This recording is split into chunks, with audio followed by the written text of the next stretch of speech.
The goatherd's tale gave great satisfaction to all the hearers, and the canon especially enjoyed it, for he had remarked with particular attention the manner in which it had been told, which was unlike the manner of a clownish goatherd, as it was like the manner of a polished city wit, and he observed that the curate had been quite right in saying that the woods bred men of learning. They all offered their services to Eugenio, but he who showed himself most liberal in this way was Don Quixote, who said to him, "Most assuredly, brother goatherd, if I found myself in a position to attempt any adventure, I would this very instant set forth on your behalf, and would rescue Leandra from that convent, where no doubt she is kept against her will, in spite of the abbess and all who might try to prevent me, and would place her in your hands to deal with her according to your will and pleasure, observing, however, the laws of chivalry which lay down that no violence of any kind is to be offered to any damsel. But I trust in God our Lord that the might of one maligned enchanter may not prove so great, but that the power of another better disposed may prove superior to it. And then I promise you my support and assistance, as I am bound to do by my profession, which is none other than to give aid to the weak and needy." The goatherd eyed him, and noticing Don Quixote's sorry appearance and looks, he was filled with a wonder, and asked the barber, who was next to him, "Señor, who is this man who makes such a figure and talks in such a strain?" "Who should it be," said the barber, "but the famous Don Quixote of La Mancha, the undoer of injustice, the righter of wrongs, the protector of damsels, the terror of giants, and the winner of battles." "That," said the goatherd, "sounds like what one reads in the books of the knights errant who did all that you say this man does, though it is my belief that either you are joking, or else this gentleman has empty lodgings in his head." "You are a great scoundrel," said Don Quixote. "It is you who are empty and a fool. I am fuller than ever was the whoresome bitch that bore you." And passing from words to deeds, he caught up a loaf that was near him and sent it at full in the goatherd's face with such force that he flattened his nose. But the goatherd, who did not understand jokes and found himself roughly handled in such good earnest, paying no respect to carpet, tablecloth, or diners, sprang upon Don Quixote, and seizing him by the throat with both hands, would no doubt have throttled him, had not Sancho Panza that instant came to the rescue, and grasping him by the shoulders, flung him down on the table, smashing plates, breaking glasses, and upsetting and scattering everything on it. Don Quixote, finding himself free, strove to get on top of the goatherd, who, with his face covered with blood and soundly kicked by Sancho, was on all fours feeling about for one of the table knives to take bloody revenge with. The canon and the curate, however, prevented him, but the barber so contrived it that he got Don Quixote under him and rained down on him such a shower of fisticuffs that the poor knight's face streamed with blood as freely as his own. The canon and the curate were bursting with laughter. The officers were capering with delight, and both the one and the other hissed them on as they do dogs that are worrying one another in a fight. Sancho alone was frantic, for he could not free himself from the grasp of one of the canon's servants, who kept him from going to his master's assistance. At last, while they were all, with the exception of the two bruisers who were mauling each other, in high glee and enjoyment, they heard a trumpet sound, a note so doleful that it made them all look in the direction whence the sound seemed to come. But the one that was most excited by hearing it was Don Quixote, who, though sorely against his will, he was under the goatherd, and something more than pretty well pummeled, said to him, "Brother devil, for it is impossible but that thou must be one, since thou hast had might and strength enough to overcome mine. I ask thee to agree to a truce for but 1 hour, for the solemn note of yonder trumpet that falls on our ears seems to me to summon me to some new adventure." The goatherd, who was by this time tired of pummeling and being pummeled, released him at once, and Don Quixote, rising to his feet and turning his eyes to the quarter where the sound had been heard, suddenly saw coming down the slope of the hill several men clad in white like penitents. The fact was that the clouds had that year withheld their moisture from the earth, and in all the villages in the district there were organizing processions, rogations, and penances, imploring God to open hands of his mercy and send the rain. And to this end, people of the village that was hard by were going in procession to a holy hermitage there was on one side of that valley. Don Quixote, when he saw the strange garb of the penitents, without reflecting on how often he had seen it before, took it into his head that this was a case for adventure, and that it fell to him alone, as a knight-errant, to engage in it, and he was all the more confirmed in this notion by the idea that an image draped in black they had with them was some illustrious lady that these villains and discourteous thieves were carrying off by force. As soon as this occurred to him, he ran with all speed to Rocinante, who was grazing at large, and taking the bridle and buckler from the saddle bow, he had him bridled in an instant. Calling to Sancho for his sword, he mounted Rocinante, braced his buckler on his arm, in a loud voice exclaimed to those who stood by, "Now, noble company, ye shall see how important it is that there should be knights in the world professing the order of knight-errantry. Now, I say, ye shall see, by the deliverance of that worthy lady who was born captive there, whether knights errant deserve to be held in estimation, and so saying, he brought his legs to bear on Rocinante, for he had no spurs, and at full canter, for all his veracious history, we never read of Rocinante fairly galloping, set off to encounter the penitents, though the curate, the canon, and the barber ran to prevent him. But it was out of their power, nor did he even stop for the shouts of Sancho calling after him, "Where are you going, Señor Don Quixote? What devils have possessed you to take on against our Catholic faith? Plague take me! Mind, that is a procession of penitents, and the lady that they are carrying is on that stand there is the blessed image of the Immaculate Virgin. Take care what you are doing, Señor, for this time it may be safely said that you don't know what you are about." Sancho labored in vain, for his master was so bent on coming to quarters with these sheeted figures and releasing the lady in black that he did not hear a word, and even had he heard, he would not have turned back if the king had ordered him. He came up with the procession and reined in Rocinante, who was already anxious enough to slacken speed a little, and in a hoarse, excited voice he exclaimed, "You who hide your faces, perhaps because you are not good subjects, pay attention and listen to what I am about to say to you." The first to halt were those who were carrying the image, and one of the four ecclesiastics who were chanting the litany, struck by the strange figure of Don Quixote, the leanness of Rocinante, and the other ludicrous peculiarities he observed, he said, in reply to him, "Brother, if you have anything to say to us, say it quickly, for these brethren are whipping themselves, and we cannot stop, nor is it reasonable we should stop to hear anything, unless it indeed is short enough to be said in 2 words." "I will say it in one," replied Don Quixote, "and it is this, that at once, this very instant, ye release that fair lady whose tears and sad aspect show plainly that ye are carrying her off against her will, and ye have committed some scandalous outrage against her, and I, who was born into this world to redress all such like wrongs, will not permit you to advance another step until you have restored to her the liberty she pines for and deserves." From these words, all the hearers concluded that he must be a madman, and began to laugh heartily, and their laughter acted like gunpowder on Don Quixote's fury, for drawing his sword without another word, he made a rush at the stand. One of those who supported it, leaving the burden to his comrades, advanced to meet him, flourished a forked stick that he had for propping up the stand when resting, and with this he caught a mighty cut Don Quixote made at him that severed it in two, but with the portion that remained in his hand he dealt such a thwack on the shoulder of Don Quixote's sword arm, which the buckler could not protect against the clownish assault, that poor Don Quixote came to the ground in a sad plight. Sancho Panza, who was coming on close behind, puffing and blowing, seeing him fall, cried out to his assailant not to strike him again, for he was a poor enchanted knight who had never harmed anyone all the days of his life. But what checked the clown was not Sancho shouting, but seeing that Don Quixote did not stir hand or foot, and so, fancying he had killed him, he hastily hitched up his tunic under his girdle, and took to his heels across the country like a deer. By this time, all Don Quixote's companions had come up to where he lay, but the processionists, seeing them come running, and with them the officers of the Brotherhood with their crossbows, apprehended mischief, and clustering around the image, raised their hoods and grasped their scourges, as the priests did their tapers, and awaited the attack, resolved to defend themselves, and even to take the offensive against their assailants if they could.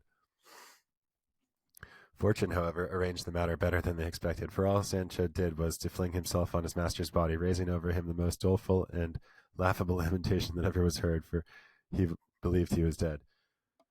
The curate was known to another curate who was walked in the procession, and their recognition of one another set at rest the apprehensions of both parties. The first then told the other of 2 words who Don Quixote was,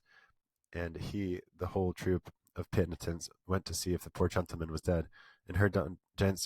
Sancho Panza saying, with tears in his eyes, "O flower of chivalry, that with one blow of a stick hast ended the course of thy well-spent life, O pride of thy race, honour and glory of all La Mancha, nay, of all the world, that for want of thee will be full evil-doers, no longer in fear of punishment for their misdeeds. O thou, generous above all the Alexanders, since for only 8 months of service thou hast given me the best island the sea girds or surrounds, humble with the proud, haughty with the humble, encounterer of dangers, endurer of outrages, enamored with reason, imitator of the gods, of the good, scourge of the wicked, enemy of the mean, in short, knight errant, which is all that can be said." At the cries and moans of Sancho, Don Quixote came to himself, and the first word he said, "He who lives, separated from you, sweetest Dulcinea, has greater miseries to endure than these. Aid me, friend Sancho, to mount the enchanted cart, for I am not in condition to press the saddle of Rocinante, as this shoulder is all knocked to pieces." "I will do with all my heart, Senor. That I will do with all my heart, Senor," said Sancho. "Let us return to our village with these gentlemen who seek your good, and There we will prepare for making another sally, which may turn out more profitable and credible to us. Thou art right, Sancho, returned Don Quixote. It will be wise to let the malign influence of the stars which now prevail pass off. The canon, the curate, and the barber told him he would act very wisely in doing as he said, and so, highly amused at Sancho Panza's simplicities, they placed Don Quixote in the cart as before. The procession once more formed itself in order and proceeded on its road. The goatherd took his leave of the party, the officers of the brotherhood declined to go any further, and the curate paid them what was due to them. The canon begged the curate to let him know how Don Quixote did, whether he was cured of his madness or still suffered from it, and then begged to leave to continue his journey. In short, they all separated and went their ways, leaving to themselves the curate, the barber, Don Quixote, Sancho Panza, and the good Rocinante, who regarded everything with as great resignation as his master. The carter yoked his oxen and made Don Quixote comfortable on a truss of hay, and his usual deliberate pace took the road the curate directed, and at the end of 6 days they reached Don Quixote's village and entered it about the middle of the day, which, it so happened, was a Sunday, and the people were all in the plaza, through which Don Quixote's cart passed. They all flocked to see what was in the cart, and when they recognized their townsman, they were filled with amazement. And a boy ran off to bring the news to his housekeeper and his niece that their master and uncle had come back, all lean and yellow, and stretched out on a truss of hay on an ox cart. It was piteous to hear the cries of the two good ladies raised, how they beat their breasts and poured out fresh maledictions on those accursed books of chivalry, all which was renewed when they saw Don Quixote coming in the gate. At the news of Don Quixote's arrival, Sancho Panza's wife came running, for she by this time knew that her husband had gone away with him as his squire, and on seeing Sancho, the first thing she asked him was if the ass was well. Sancho replied to her that he was, better than his master was. Thanks be to God, said she, for being so good to me. But now tell me, my friend, what have you made by your squiring? What gown have you brought me back? What shoes for your children? I bring nothing of that sort, wife, said Sancho, though I bring other things of more consequence and value. I am very glad of that, returned his wife. Show me these things of more value and consequence, my friend, for I want to see them to cheer my heart that has been so sad and heavy all these ages that you have been away. I will show them to you at home, wife, said Sancho. Be content for the present, for if it please God that we should again go on our travels in search of adventures, you will soon see me a count or governor of an island, and that not one of those everyday ones, but the best that is to be had. Heaven grant it, husband, said she, for indeed we have need of it. But tell me, what's this about islands, for I don't understand. Honey, it's not for the mouth of the ass, returned Sancho. All in good time shalt see, wife. Nay, thou wilt be surprised to hear thyself calling your ladyship by thy vassals. What are you talking about, Sancho, with your ladyships, islands, and vassals? Returned Teresa Panza, for so Sancho's wife was called, though they were not relations, for in La Mancha it is customary for wives to take their husbands' surnames. Don't be in such a hurry to know all of this, Teresa, said Sancho. It is enough that I am telling you the truth, so shut your mouth. But I may tell you this much, by the way, that there is nothing in the world more delightful than to be a person of consideration, squire to knight errant, and a seeker of adventures. To be sure, most of those one finds do not end as pleasantly as one could wish, for out of 100, 99 will turn out cross and contrary. I know by experience, for out of some I came blanketed, and out of others belabored. Still, for all that, it is a fine thing to be on the lookout for what may happen, crossing mountains, searching woods, climbing rocks, visiting castles, putting up at inns, all at free quarters, and devil take the maravedi to pay. While this conversation passed between Sancho Panza and his wife, Don Quixote's housekeeper and niece took him in and undressed him and laid him on his old bed. He eyed them askance and could not make out where he was. The curate charged his niece to be very careful to make her uncle comfortable and to keep watch over him lest he should make his escape from them again, telling her what they had been obliged to do to bring him home. On this, the pair once more lifted up their voices and renewed their maledictions upon the books of chivalry, and implored heaven to plunge the authors of such lies and nonsense into the midst of a bottomless pit. They were, in short, kept in anxiety and stress lest their uncle and master should give them the slip the moment he found himself somewhat better, and as they feared so, it fell out. But the author of this history, though he has devoted research and industry to the discovery of the deeds achieved by Don Quixote in his third sally, has been unable to obtain any information respecting them. At any rate, derived from authentic documents, tradition has merely preserved in the memory of La Mancha the fact that Don Quixote, the third time he sallied forth from his home, betook himself to Saragossa,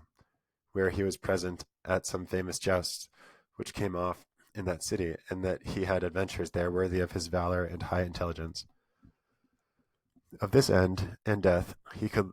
learn no particulars, nor would he have ascertained it or known of it, if good fortune had not produced an old physician for him who had in his possession a leaden box, which, according to his account, had been discovered among the crumbling foundations of an ancient hermitage that was being rebuilt, in which box were found certain parchment manuscripts in Gothic character, but in Castilian verse, containing many of his achievements, and setting forth the beauty of Dulciana, the form of Rocinante, the fidelity of Sancho Panza, and the burial of Don Quixote himself, together with sundry epitaphs and eulogies on his life and character. But all that could be read and deciphered were those which the trustworthy author of the new and unparalleled history here presents. And the said author asks of those that shall read it nothing in return for the vast toil which it has cost him in examining and searching the Manchegan archives in order to bring it to light, save that they give him the same credit that people of sense give to the books of chivalry that pervade the world and are so popular, for with this he will consider himself amply paid and fully satisfied, and will be encouraged to seek out and produce other histories, if not as truthful, at least equal in invention, and not less entertaining. The first words written on the parchment found in the leaden box were these: the academicians of Argamastelia, a village of La Mancha, on the life and death of Don Quixote of La Mancha, hoc serptem Minchigo, academicum Argamacala, on the tomb of Don Quixote, epitaph, the scatterbrain that gave La Mancha more rich spoils than Jason's, who a point so keen had to his wit, and happier far been if his wit's weathercock blunter bore, the arm renowned far as great as shore, Cathay, and all the lands that lie between, the muse discreet and terrible in mind, as ever wrote on brass the days of yore, he who surpassed the Armadaces all, and who as not the gallows accounted, support by his love and gallantry, who made the Belances sing small, and sought renown on Rocinante mounted, here underneath this cold stone doth he lie. The Lenguado Academicum of Argamastilla, in Laudum Dulciana del Toboso sonnet, she whose full features may be here descried, high-bosomed with bearing of disdain, is Dulciana, she for whom in vain the great Don Quixote of La Mancha sighed, for her Toboso's queen. From side to side he traversed the grim Sierra, the champaign of Aranjuez, and Montel's famous plain. On road Siente, oft a weary ride, malignant planet's cruel destiny pursued them both, the fair Manchegan dame, and the unconquered star of chivalry. Nor youth nor beauty saved her from the claim of death. He paid love's bitter penalty, and left the marvel to preserve his name. Caprisoco, a most acute academician of Argamastilla, in praise of Rocinante, steed of Don Quixote of La Mancha sonnet. On that proud throne of diamante sheen, which the blood-reeking feet of Mars degrade, the mad Manchegan's banner now hath been by him in all its bravery displayed. Here hath he hung his arms and trenched blade, wherewith, achieving deeds till now unseen, he slays, lays low, cleaves, hews, but art hath made a novel style for our new Paladin. If Amadeus be proud boast of Gaul, if by his progeny the fame of Greece through all the regions of the earth be so spread, great Quixote, crowned in grim Bellona's hall today, exalts La Mancha over these, and above Greece or Gaul she holds her head. Nor ends his glory here, for his good steed doth Brillador and Bayard far exceed. As mettled steeds compared with Rocinante, the reputation they have won is scanty. Brillador, academician of Argamastilla, on Sancho Panza. The worthy Sancho Panza, here you see, a great soul once was in the body small, nor was there squire upon this earthly ball so plain and simple, or of guile so free.